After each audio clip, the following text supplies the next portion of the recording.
చూస్తుంటే ఎవరైనా మిస్ చేసుకుంటారా? నేనైతే అస్సలు మిస్ చేసుకోను. అందుకే వెంటనే ఆర్డర్ చేశాను. చాలా లిమిటెడ్ స్టాక్ తో ఉంటుంది. నచ్చితే మాత్రం అస్సలు మిస్ చేసుకోకండి. ఈ వెడ్డింగ్ సీజన్ కి మాత్రం మంచి బడ్జెట్ లో వస్తుంది. నేనైతే అస్సలు ఎక్స్పెక్ట్ చేయలేదబ్బా క్వాలిటీ ఇంత బాగా ఇస్తారని. ఈ సెట్ కి రేటింగ్స్ కూడా మనకి మీషోలో చాలా పాజిటివ్ గా అయితే ఉన్నాయి. దీనిలో వచ్చేసి హారం, నెక్లెస్ అండ్ ఇయర్ రింగ్స్ అయితే ప్రొవైడ్ చేశారు. అంటే క్వాలిటీ కానీ ఫినిషింగ్ కానీ మాటలు లేవు, మాట్లాడుకోవటాలు లేవు. ట్రెడిషనల్ వేర్ శారీస్, లెహెంగాస్ మీదకి మాత్రం అద్దరిపోతుంది. అసలు మిస్ చేసుకోకండి. ఫాస్ట్ గా గ్రాప్ చేసుకోండి. Thank you, bye.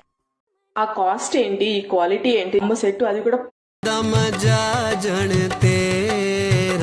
पूरी लगदी हीरनी तू अखां झटक झटक मटकांदी लगदी बड़ी सोहनी तू मेरी रूह नू सुकून देंदी तू जदों थोड़ी थोड़ी हसदी तू लक हिल